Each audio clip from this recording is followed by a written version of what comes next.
የዚችን የሊ ታሪክ ሙሉውን ሰምቶ ያለቀሰ እንደኔ በጣም ያስለቀሰ ታሪክ ቢኖር የዚች የሊ ታሪክ ነው። አሰላሙ አለይኩም ወራህመቱላሂ ወበረካቱ። ሀባይቢ እንዴት አላችሁልኝ? እቺ ሰሞኑን ሶሻል ሚዲያ ላይ በጣም ትዘዋወራለች። በጣም በሚያሳዝን ሁኔታ ተጎርታ ግን ጎበዝ ናት። በቃ ጀግንነቷ ፊቷ ላይ ይሄ ተነስታ ቁማ እንደገና ለልጆቿ ብላ የምትከፍለው መጽዋዕትነት በነገራችን ላይ ሴት ላይ መቼም የማድንበት በደል ቢኖር አርግዝና ሰዓትና አራስ ቤቱና በቃ እርሜል እንኳን አድንበትም ይቅር ቢሏት እንኳን ይቅርታ ማታረግበት ነገር ቢኖር በርግዝና ታይምና በአራስ ቤቱና በተለይ በሴት ስትለወጥ ይሄንን ሽዑር እኔ ስለማቀው እኔ በእኔ ላይ ስላሳለፍኩት በእኔ ላይ ስለተራመድኩት እንደሷ የሚያናክል ትልቅ በደል ነው ማለት ግን ስላለፍኩት ዛሬ ድረስ ማንንም ሰው እንዳላምን አድርጎ የሰበረ ታሪክ ቢኖር እርግዝና ቤት የነበረ ታሪክ ነው። አለኩል ያለ ታሪኳን እስኪ አብረን እንስማት። እኔ በእውነት ሙሉን ሰምቼ በጣም ነው ያሳዘነችኝ። ከዛ ዳዴ እያለ ነው የመጣው። ያየሁት ነው እኔ ተኝቼ በቃ እንዲ አልተኛውም፣ እንቅልፍ አልወሰደኝም። የተኛ ሰው አስመስዬ አክት እያደረኩኝ ነው። መጣ አየኝ፣ ረጅም ሰዓት ቆመ፣ ሄደ ቀጥታ። እቺ ትልቋ ልጄ ከሰራተኛዋ ጋር ነው የተኛው። አንቺ የተኛሽ መሰልሽ እሱ ቆሞ ሲያይሽ? በቃ ጸጥ ብለናል። እኔም ሆን ብዬ አድፍጫለሁ፣ ገባሽ? እና ሰራተኛዋና ልጄ መሀል ክፍተት አለ። ፍራሽ ሁለት ጎን ለጎን ነው፣ ያ ክፍተት አለና መሀላቸው ሄዶ ገባ። ከዛ በኋላ የተፈጠረውን ነገር እንግዲህ ሚዲያ ፊት ለማውራት የሚከብድ ነገር ነው። ረጅም ሰዓት እኔ በቃ እየተንቀጠቀጥኩ ነው። በጣም በቃ ሰውነቴ ላብ ጠምቆኛል፣ መናገር አቅቶኛል። በቃ እንዲደርቅ ነው የቀረሁት። ያ ረቢ ውሸት አድርገው እያልኩ ማለት እንዳልሹ ሌላ ነገር ተፈጥሮ ከሆነ ታገስሽ ማለት ዝም አልሽ? ታገስኩ። ለምን መሰለሽ የታገስኩት? አንደኛ እነዚህ ሰዎች ተፈላልገው ነው፣ ገባሽ?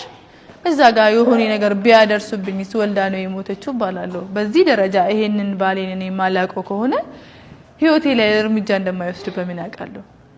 በሰዓቱ ያሰብኩት እቺን ብቻ ነው። በቃ እኔ ለልጆቼ መኖር አለብኝ ብዬ ነው ያሰብኩት። ለምን ብለሽ አየሽ ነው ሰማሽ ነው የሚባለው? አየው በቃ መጋረጃው በጣም ወንፊት ነው፣ ስስ ነው። ባሽ ሲጀመር ሆን ብዬ አዘጋጅቼዋለሁ፣ የውስጡን አስሬዋለሁ። ከዛ በወንፊቱ ብቻ ነው ያለው መጋረጃ በደንብ ይታያል። እና አየሁት። በቃ ማየት ያለብኝን ነገር አየሁኝ። እየተንቀጠቀጥኩኝ መቆም ማቅቶኛል። ሄጄ ተሸፋፍኜ ብርድ ልብስ ለብሼ ለመተኛት ሞከርኩኝ። ለካ እኔ ተመልሼ ሲተኛ የሆነ እንዳልተኛው ተጠራጠረ መሰለኝ።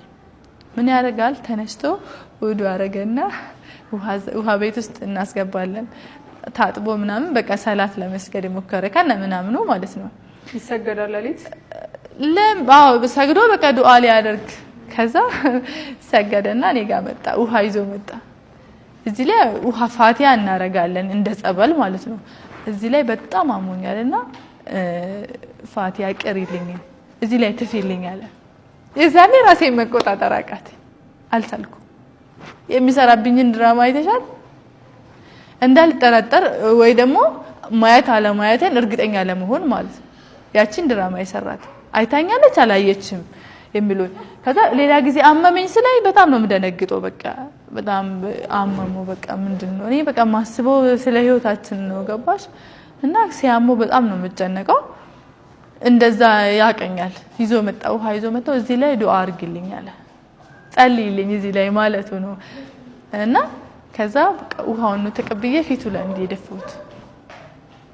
ከዛ የተናገርኩትን የተሳደብኩትን ስድብ አልነግርሽም። በቃ ውስጤ ላይ ያለውን ነገር ሁሉ ነው የተናገርኩት፣ የምትናገሪው ነገር። ከዛ ደንግጦ ወጣ፣ ምንም ሳይለብስ በቃ እንደዛው ብርድ ልብስ ምንም ጃኬት ማለረው እንግዲህ ወጣ ከግቢ ሲወጣልኝ መነመነው አይ አይደለም ሰግዷል እያልኩሽ። ኦኬ ከዛ አይዞ መጣ። እዚህ ላይ ውሃ ፋቲያ እናረጋለን እንደ ጸበል ማለት ነው። እዚህ ላይ በጣም አሞኛልና ፋቲያ ቅሪልኝ፣ እዚህ ላይ ትፊልኝ አለ። የዛኔ ራሴን መቆጣጠር አቃተኝ፣ አልቻልኩም። የሚሰራብኝን ድራማ አይተሻል?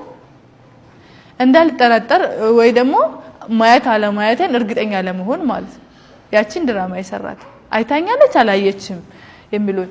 ከዛ ሌላ ጊዜ አመመኝ ስለይ በጣም ነው የምደነግጠው። በቃ በጣም አመመው። በቃ ምንድነው እኔ በቃ ማስበው ስለ ህይወታችን ነው ገባሽ? እና ሲያሞ በጣም ነው የምጨነቀው። እንደዛ ያቀኛል። ይዞ መጣው ውሃ ይዞ መጣው እዚህ ላይ ዱአ አድርግልኝ አለ ጸልይልኝ እዚህ ላይ ማለቱ ነው። እና ከዛ በቃ ውሃውን ተቀብዬ ፊቱ ላይ እንዲደፍኩት ከዛ የተናገርኩትን የተሳደብኩትን ስድብ አልነግርሽም። በቃ ውስጤ ላይ ያለውን ነገር ሁሉ ነው የተናገርኩት የምትናገሪው ነገር። ከዛ ደንግጦ ወጣ ምንም ሳይለብስ በቃ እንደዛው ብርድ ልብስ ምንም ጃኬት ማለረም ገጣ ወጣ ከግቢ ሲወጣልኝ መነመነው አይ አይደለም ሰግዷል እያልኩሽ ኦኬ ከዛ ወጣ በር ከፍተው ሲወጣ በሩን ከውስጥ ቆለፍኩ። ከዛ በቃ ልጅቷን ምጎዳት አለች ቤት ተኝታለች። ምን አለች? ከዛ ምንድነው የተፈጠረው? እና ቅድም እንዳየሽው ቪዲዮ ላይ ምንድነው የሆነው ነገር? ኦኬ አቀርጻሻት ንገረኝ። ከዛ በቃ እንግዲህ ካየሽ አይቀር ልንገርሽ አለች። ምንድነው እሺ የምትነግሪኝ? በቃ ውሸት በሆነ እያልኩ ነው እኔ አምሮንም እያመንኩ አይደለም ያ አሞኛል ብዬ ራሴ ማሳመን ፈልጌ ነበር በሰዓቱ። ከዛ በቃ አንቺ እኮ ምን የምታውቂው ነገር የለም እንደሰማሹ ማለት ነው። አንቺ የምታውቂው ነገር የለም እኛ የጀመርነው ጾም ውስጥ ነው። ጾም ውስጥ እንዴት ምናምን ስላት አንቺ ክትትል ሄደሽ ነበረ እርግዝና ቼክአፕ ነበረኝ እኔ ክትትል ሄጄ በሄድኩበት እቺው የ2 አመቷ ልጅ ጡጦ ተጠባለች። ከዛ አልጋ ላይ ተኝታ እሱ ደግሞ ከውጭ መጥቶ እኔ ክትትል እንደሄድኩ ያውቃል። ደውዬ ተነጋግረናል በስልክ። ያን ሰዓት እኔ ክትትል እንደሄድኩ ስለሚያውቅ ወደ ቤት መጣ ሆን ብሎ ማለት ነው። ከዛ እሱ ሲመጣ አልጋ ላይ ትንሿ ልጅ ተኝታለች። ከዛ ልጅቷን ነይ ጡጦ ስጫት ብሎ ይጠራታል ሰራተኛዋን ማለት ነው። ከዛ እንግዲህ ጡጦ ልሰጣት ለህፃኗ ጡጦ ለመስጠት በመጣውበት ሰዓት ነው ይዞ ይሄንን ነገር ያደረሰብኝ።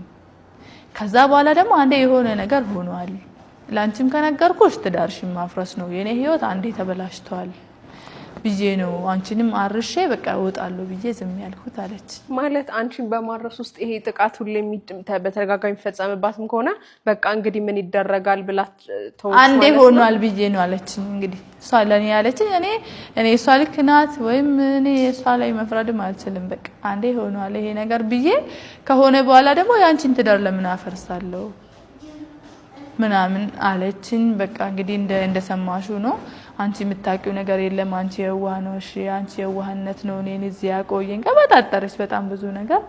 ከዛ ያው ጎረቤት መጡና እቺ ልጅ አስወጫታሉኝ ሸኛዋት። እንዴ ቆይ ጎረቤት አስወጭ ባይልሽ ለመኖር ወስነሽ ነበር? እሱ ወጣ እኮ በቃ እሱማ ወጣ ነው ረዳትሽን ሰራተኛሽን በቃ ልታኖር ያሳስበሽ ነበር? 15 ቀን ነው ከወለድኩ ሰው እስኪያገኝ ድረስ ሁላ ላቆያት ነበር አላማዬ። በቃ ምንም አማራጭ የለኝም እነዚህ እጄ ላይ ይሞታሉ ማን ወተቱን ካን አፍልቶ ይሰጥልኛል ለልጆቼ። ከዛ ተረጋጋውኝ። ከዛ ወንድሙን ጠራውት እንጂ ደውዬ ታላቅ ወንድሙን ጠራውትኝ መጣ። ሲመጣ ልጅቷ ባለችበት ልጅቷ ሳልሸኛት ማለት ነው ልጅቷን በጣም ለማስረጃ ፈልጊያታለሁኝ። ወንድሙን ደውዬ ጠራው መጣ። እህቱም ጋር ደውዬ ነበር እሷ አልተመቻትም። ታላቅ ወንድምዮ መጣ። ታላቅ ወንድሙ ሲመጣ ልጅቷን ጠየቅናት። በቃ እነሱ ውሸት ነው እየዋሸች ነው እኔንም ውሸታ ልጅቷንም ውሸታ ለምንድን ነው ብላ ያመነች ብላ ያመነች ፊት ለፊት ላይ ሽምግልና ላይ የመሰከረች ማለት ነው። ከዛ ምን አሉኝ ምን አረጉኝ እሱን ልጁን ስለማትፈልገው ለመፋታት ፈልጋ ልጅቷን አስፈራርታት ነው አሉኝ። ከዛ ልጅቷ ማንንም አላስፈራራኝም ይሄ ነገር እውነት ነው በቃ ሆኗል አለች። ከዛ እኔ ምን ይሉኛል ይሄ ነገር ኖርማል ነው በቃ አንዴ ሆኗል ከዚህ በኋላ እንመክረዋለን ህይወትሽን ቀጥይ ከሱ ጋር አብሬ ማለት ነው ህይወትሽን ቀጥይ እንመክረዋለን በቃ ይመለሳል። ስንት አመት ሙሉ ቤተሰብ መክሮት ያልተመለሰ አሁን ለኔ አይመለስምና አልፈልግም አልኳቸው። ከዛ በቃ 45 ቀን እንኳን ይሙላሽ እስከዛ ቤት ይግባና ለልጆቹ ወተት ምናምን የሚያስፈልገው ነገር ይስጣሉ። እሺ ብዬ ገባ ቤት።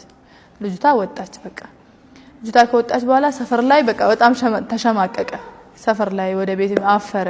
ይሄ ነገር ብዙ ጆሮ ላይ ገብቷልና ከዛ ምን ያረጋል ለቀንጣዋት ይቅርታ ወተሽ ተናገርሽ ለአካባቢው ሰው እንዴት አወቀ? ሰው